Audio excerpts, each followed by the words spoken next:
ನಮ್ಮ practice with psychic power YouTube ಚಾನಲ್ನ ವೀಕ್ಷಕರಿಗೆ ಸ್ವಾಗತ.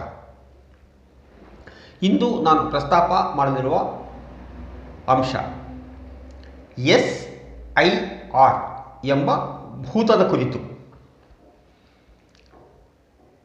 ವಿಶೇಷ ತೀವ್ರ ಪರಿಷ್ಕರಣೆ. ಇದು ದೊಡ್ಡ ಭೂತ ಆಗ್ತದೆ ಈಗ ನಾಗರಿಕರಿಗೆ, ವೋಟರ್ಸ್ಗೆ. ಏನಪ್ಪ ಇದು? ಸರ್ಕಾರ ಹೇಳುತ್ತಿರುವುದು ತುಂಬ ಸಿಂಪಲ್ ಅಭಿಪ್ರಾಯ. ಅರ್ಹ ಮತದಾರನ ಉಳಿಸ್ಕೊಳ್ತೀವಿ, ಅನರ್ಹರನ್ನ ತೆಗಿತೀವಿ ಅಂತ. ಅಥವಾ ಮನ ಹೊಂದಿರತಕ್ಕಂಥ ಮತದಾರರು ಇರ್ತಾ ಅದರ ಪಟ್ಟಿಯನ್ನು ತೆಗಿತೀವಿ, ಹೊಸವನ್ನು ಸೇರಿಸ್ಕೊಳ್ತೀವಿ. ಇದು ಅವರ ಸರ್ಕಾರದ ವಿವರಣೆ. ಇದಕ್ಕೆ ಯಾರ್ದು ವಿರೋಧ ಇಲ್ಲ. ನೀವು ಮೃತಪಟ್ಟವರ ಮತದಾರ ಪಟ್ಟಿನ ತೆಗೆದು ಹಾಕಿದರೆ ಯಾರಿಗೂ ಅಡ್ಡಿ ಇಲ್ಲ.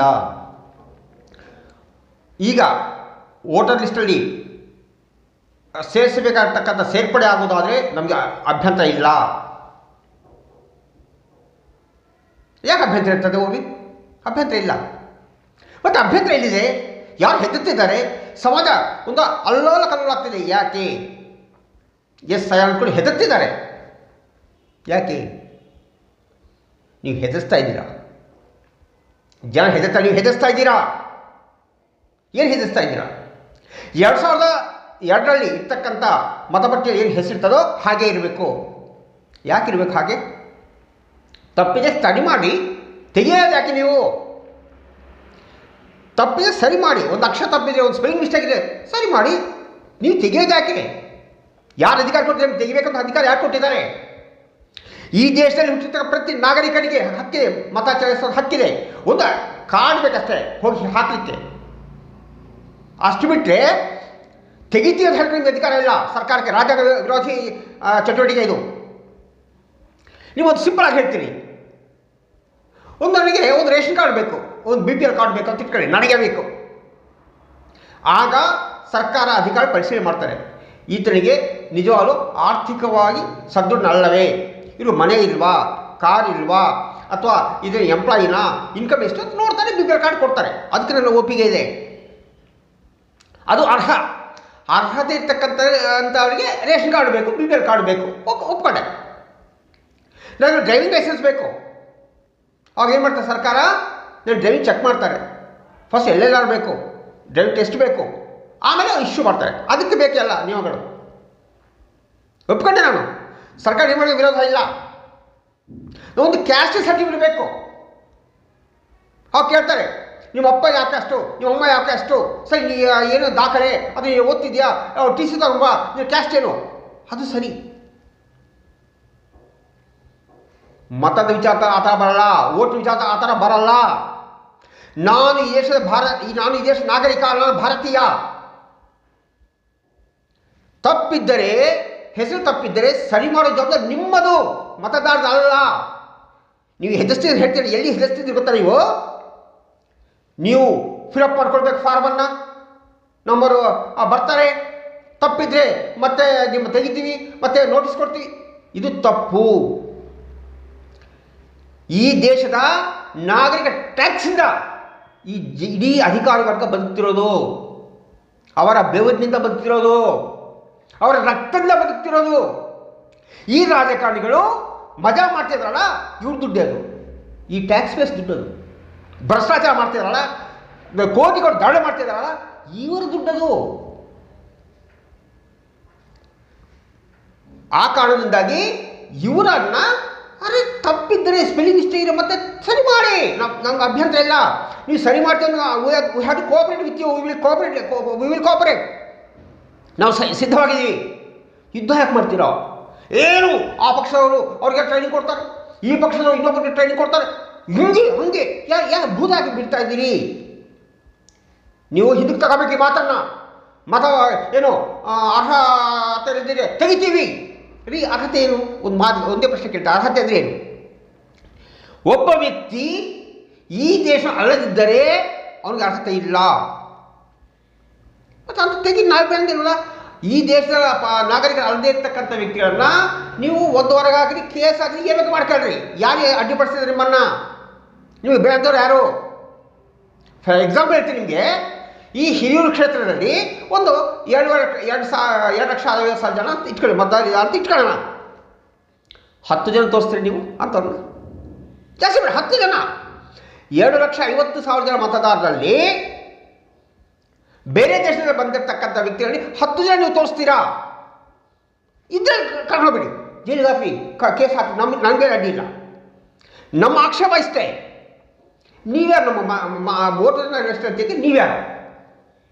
ಬರ್ಕೊಂಡು ಸ್ವಾಮಿ, ನೀವು ನಿಮ್ಮ ಅಧಿಕಾರಿ ಕಳಿಸ್ರಿ, ಎಂಕ್ವೈರಿ ಮಾಡಿ, ಒಂದು ಸರಿ ಮಾಡಿ, ತಪ್ಪಿದೆ ಸರಿ ಮಾಡಿ, ಅದಕ್ಕೆ ಆಕ್ಷೇಪ ಇಲ್ಲ. ಒಂದು ವೇಳೆ ಒಬ್ಬ ವ್ಯಕ್ತಿಯ ವೋಟರ್ನಲ್ಲಿ ಒಂದು 2-3 ಕಡೆ ಇದ್ದರೆ ತೆಗೀರಿ, ಆಧಾರ್ ಕಾರ್ಡ್ ಇದೆ ಈಗ ತೆಗೀರಿ, ನಮ್ದು ಅಡ್ಡಿ ಇಲ್ಲ. ಸ್ಪೆಲ್ಲಿಂಗ್ ಮಿಸ್ಟೇಕ್ ಇದ್ದರೆ ಅವ್ರು ಹೊರಗಾದ್ರೆ ಅದೇನೋ ಫಾರ್ಮ್ ಕೊಟ್ಟಾಗ ನೀವು ಫಿಲಪ್ ಮಾಡಬೇಕು. 2002ರಲ್ಲಿ ಎಲ್ಲ ನಾವು ತೆಗಿಬೇಕು. ವಾಟ್ ನಾನ್ಸೆನ್ಸ್ ಇದು? ಭಯೋತ್ಪಾದನೆ ಅಲ್ವಾ? ಭಯೋತ್ಪಾದನೆ ಇದು. ಸರ್ಕಾರ ಮಾಡಿದ ಭಯೋತ್ಪಾದನೆ ಇದು, ತಪ್ಪಿದು. ಸ್ವಾಮಿ ನಿಮ್ಗೆ ಮಾತು ಹೇಳ್ತೀನಿ, ಆ ಅಧಿಕಾರ ಕುರ್ಚಿಯಲ್ಲಿರುವಾಗ ಆ ಅಮಲು ಇರ್ತಲ್ಲ, ನೀವು ಏನು ಬೇಕಾದ್ರೆ ಆಗ್ಬೋದು ಅಂದ್ಕೊಳ್ತಾ ಇರ್ತೀರಿ. ಶಾಶ್ವತವಾಗಿರಲ್ಲ. ಜನರು ರುಚಿಗೆದ್ದರೆ ಯಾವ ಸರ್ಕಾರಗಳು, ಯಾವ ಪಕ್ಷಗಳು ಇರಲ್ಲ. ಜೀವನ ನೋಡ್ತಾ ಇದೆ ಎಲ್ಲ ಕಡೆಯೂ. ಅಂತಹ ಒಂದು ಸಂದರ್ಭ ನಮ್ಮ ದೇಶಕ್ಕೆ ಬಂದರೆ ತುಂಬ ತೊಂದರೆ ಆಗ್ತದೆ. ಆ ಥರ ಬರೋದು ಬೇಡ. ನಾವು ನಮ್ಮ ದೇಶ ಸದೃಢವಾಗಿರಬೇಕು, ಬಲಿಷ್ಠವಾಗಿರಬೇಕು. ಅದಕ್ಕೆ ನಾಗರಿಕರಿಗೆ ಜವಾಬ್ದಾರಿ ಇರಬೇಕು. ಒಪ್ಕೊಳ್ತೀನಿ, ಇದು ನನ್ನ ದೇಶ, ನನಗೆ ದೇಶಭಕ್ತಿ ಇದೆ, ನನ್ನ ದೇಶದಿಂದ ನಾನು ಪ್ರೀತಿಸ್ತೀನಿ, ನನ್ನ ದೇಶ ಚೆನ್ನಾಗಿರ್ಬೇಕು ನಾನು ಬಯಸ್ತೀನಿ. ಅದಕ್ಕೆ ನಮ್ಮ ಸಹಕಾರ ಇದೆ. ಆದರೆ ಸರ್ಕಾರಗಳು ಸಹ ನಾಗರಿಕರಿಗೆ ತೊಂದರೆ ಇಲ್ಲದ ರೀತಿಯಲ್ಲಿ ನಿಮ್ಮ ಪಾಲನೆ ಮಾಡಿ, ಯಾರು ಬೇಡ ಅಂತ ಇಲ್ಲ. ಅಂತಿಮ ನಾನು ಹೇಳಕ್ಕೆ ಇಷ್ಟಪಡೋದಿಷ್ಟೇ, ಈ ವಿಡಿಯೋ ಮೂಲಕ ನಾನು ಸರ್ಕಾರಕ್ಕೆ, ಕೇಂದ್ರ ಸರ್ಕಾರ ವಿಶೇಷವಾಗಿ ಅಥವಾ ಚುನಾವಣಾ ಆಯೋಗಕ್ಕೆ ನಾನು ಮನವಿ ಮಾಡ್ತಾ ಇದ್ದಿಷ್ಟೇ, ನೀವು ಸರ್ವೆ ಮಾಡಿ. ಅದಕ್ಕೆ ಯಾರು ಅಡ್ಡಿಪಡಿಸೋಕ್ಕಲ್ಲ, ಅಡ್ಡಿಪಡಿಸ್ಕೋಬಾರ್ದು. ಇನ್ನು ಸಹಕರಿಸಬೇಕು, ಜನ ಒಪ್ಕೊಳ್ತೀನಿ ಅದನ್ನು. ಆದರೆ 2002ರಲ್ಲಿ ಇರ್ತಕ್ಕಂಥ ಒಂದು ಯಾರು ತರಬೇಕದನ್ನು? ನಾವು ಈಗ ಹೋಗ್ಬೇಕು ಸೈಬರ್ ಸೆಂಟ್ರಿಗೆ ತಗೊಂಡ್ಬರ್ಬೇಕಾ? ಅಥವಾ ನಿಮ್ಮ ಇನ್ಯೂಮರೇಟರ್ ಬರ್ತಾರಲ್ಲ ಅವರು, ಅಥವಾ ಯಾರು ನಿಮ್ಮ ಅಧಿಕಾರಿಗಳು ಅವರು ತಗೊಂಡ್ಬರ್ಬೇಕಲ್ಲ ಮಾತ್ರ? ಅವ್ರ ವ್ಯವಸ್ಥೆ ಅದು. ಅವ್ರು ಹೇಳಬೇಕು, ನೋಡಿ 2002ರಲ್ಲಿ ನಿನ್ನ ಹೆಸರು ಹೀಗಿದೆ, ಈಗ ಹೀಗಿದೆ, ಮತ್ತು ಹೆಂಗೆ ಅಂತ ಅವರು ವಿವರಣೆ ಕೇಳಬೇಕು, ಅದು ಬರ್ಕೊಂಡು ಹೋಗ್ಬೇಕು. ಅವರು ನಮ್ಮ ಸಿಗ್ನೇಚರ್ ತಗೊಂಡೋಗ್ಬೇಕು. ಅದು ವ್ಯವಸ್ಥೆ, ಅದು ಮಾಡಿ. ನೀವು ಆ ಥರ ಮಾಡಿ. ಒಂದು ವೇಳೆ ಅರ್ಹತೆ ಇರುವಂತಹ ಮತದಾರ ಕಂಡು ಬಂದರೆ ತೆಗೀರಿ, ಯಾರು ಬೇಡ ಅಂತ ಇಲ್ವಲ್ಲ. ಜನರಿಗೆ ತೊಂದರೆ ಕೊಡೋದು ಹೇಳ್ತಿರ್ತಾರಲ್ಲಿ, ಜನರಿಗೆ ತೊಂದರೆ ಕೊಡ್ತಾ ಇದ್ದೀರಿ, ಓಡೋಗ್ತಿದ್ದಾರೆ. ಅಯ್ಯೋ ಅದೆಂಗೆ ಇದೆಂಗೆ, ನಾವು ಏನೇನು ತರಬೇಕು, ಅದಕ್ಕೆ ಈ ದಾಖಲೆ ಏನು ಕೊಡಬೇಕು? ಇದು ತಪ್ಪು. ನಾನು ಹುಟ್ಟಿದ ಕೂಡಲೇ ಅಧಿಕಾರ ಇದೆ ಈ ದೇಶ ನಾಗರಿಕೆ. ನನಗೆ ಯಾವ ದಾಖಲೆ ಬೇಕಾಗಿಲ್ಲ. ನಾನು ಸ್ಟೇಟ್ಮೆಂಟ್ ದಾಖಲೆ, ನಾನು ಸ್ಟೇಟ್ಮೆಂಟ್ ದಾಖಲೆ ಈಗ ಬಿಡಿ, ಈಗ ಏನೋ ದಾಖಲೆ ಇದ್ದಾವೆ. ಆಧಾರ್ ಕಾರ್ಡ್ ಇದೆ, ಪಾನ್ ಕಾರ್ಡ್ ಇರ್ತದೆ, ರೇಷನ್ ಕಾರ್ಡ್ ಇರ್ತದೆ, ಯಾವ್ಯಾವ ಇದ್ದಾವೆ. ಯಾವುದನ್ನು ತಗೊಳ್ಳೋದನ್ನು? ಆಧಾರ್ ಕಾರ್ಡ್ ಕೊಟ್ಟಿದ್ದಾರು ಕೇಂದ್ರ ಸರ್ಕಾರ, ಪಾನ್ ಕಾರ್ಡ್ ಕೊಟ್ಟಿದ್ದಾರು ಕೇಂದ್ರ ಸರ್ಕಾರ, ಪಾಸ್ಪೋರ್ಟ್ ಕೊಟ್ಟಿದ್ದಾರು ಕೇಂದ್ರ ಸರ್ಕಾರ. ಈ ಗ್ಯಾಸ್ ಬುಕ್ ಇದೆಯಲ್ಲ ಅದು ಯಾರ್ದು? ಸರ್ಕಾರದ ಏಜೆನ್ಸಿಗಳವು, ಖಾಸಗಿ ಕೊಟ್ಟಿರ್ಬೋದು ನೀವು. ಬ್ಯಾಂಕ್ ಪಾಸ್ಬುಕ್ ಯಾರ್ದು? ನೀವು ಕೊಟ್ಟಿರೋದೆ. ಇಂಥ 100 ದಾಖಲೆ ಇಟ್ಕೊಂಡು ಯಾವುದೋ ಒಂದು ದಾಖಲೆ ಕೇಳಬೇಕು, ಯಾವುದೋ ಒಂದು ದಾಖಲೆ ಕೊಡಿ. ಯಾವ ದಾಖಲೆ ಇಲ್ದಿದ್ದು ಸಹ ನೀವು ಒಪ್ಪಬೇಕಿದ್ದನ್ನು. ಯಾಕಂದರೆ ಒಂದು ಪ್ರಶ್ನೆ ಕೇಳ್ತೀನಿ ನಿಮಗೆ, ನಾನು ಅಥವಾ ಯಾವ ಒಬ್ಬ ವ್ಯಕ್ತಿ ಈ ದೇಶದ ಅಲ್ಲ ಅಂತಕ್ಕೆ ನಿಮ್ಮ ದಾಖಲೆ, ನಿಮ್ಮ ಏನು ಆಧಾರ ಇದೆ? ಸರ್ಕಾರದ ಏನು ಆಧಾರ ಇದೆ? ಆಧಾರ ಇದ್ದಾಗ ಕೇಸ್ ಹಾಕಿ. ಯಾವ ಅಡ್ಡಿನೂ ಇಲ್ಲ. ಅಂತಹ ಬೇರೆ ದೇಶದಲ್ಲಿ ಬಂದು ಇಲ್ಲಿ ಏನಾದರೂ ಅಕ್ರಮ ಇದ್ದರೆ ಕರ್ಕೊಂಡೋಗಿ ಕೇಸ್ ಹಾಕಿ, ಅವರು ಈ ದೇಶನ ಹೊರಗೆ ಹಾಕಿ, ನಮಗೆ ಅಡ್ಡಿ ಇಲ್ಲ. ನಾನು ಅಂತಿಮವಾಗಿ ಈ ವಿಡಿಯೋ ಮಾಡಿ ಹೇಳ್ತಿದ್ದಿಷ್ಟೇ, ಸರ್ಕಾರಕ್ಕೆ ಮನವಿ ಮಾಡ್ತಾ ಇದ್ದಿಷ್ಟೇ, ದಯಮಾಡಿ ಜನರಿಗೆ ತೊಂದರೆ ಕೊಡೋ ರೀತಿಯಲ್ಲಿ ಈ SIRನ ನೀವು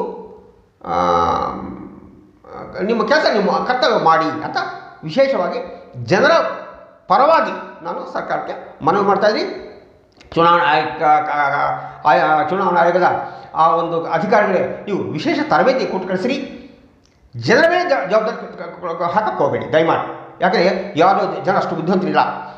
ಎಲ್ಲ ನೀವು ಹೇಳಿದಂಗೆ ಕೇಳೋಕ್ಕೆ ಯಾರಿಗೂ ಬುದ್ಧಿವಂತರಿಲ್ಲ. ನಿಮ್ಮ ಅಧಿಕಾರಿಗಳಿಗೆ ತರಬೇತಿ ಕೊಟ್ಟು ಕಳಿಸಿ. ನಮಗೆಲ್ಲ ತರಬೇತಿ, ನಿಮ್ಮ ಅಧಿಕಾರ ತರಬೇತಿ ಕೊಟ್ಟು ಕಳಿಸಿ. ಜನ ನಿಮ್ಮ ಅಧಿಕಾರ ನೀವು ತರಬೇತಿ ಕೊಡಿ. ದುಡ್ಡು ನಮ್ಮದೇ ಅಲ್ವಾ? ಸರ್ಕಾರ ಸಂಬಳ ಕೊಡೋದು ನಮ್ಮದೇ ಅಲ್ವಾ? ದುಡ್ಡು ನಮ್ಮ ಟ್ಯಾಕ್ಸ್ ಅಲ್ವಾ? ನೀವು ನಾವು ಅವರು ಕೆಲಸ ಮಾಡ್ತಿರೋದು. ಸೊ ನಿಮ್ಗಂತ ಏನೋ ಗೊತ್ತಿದ್ರಿ. ಓಕೆ,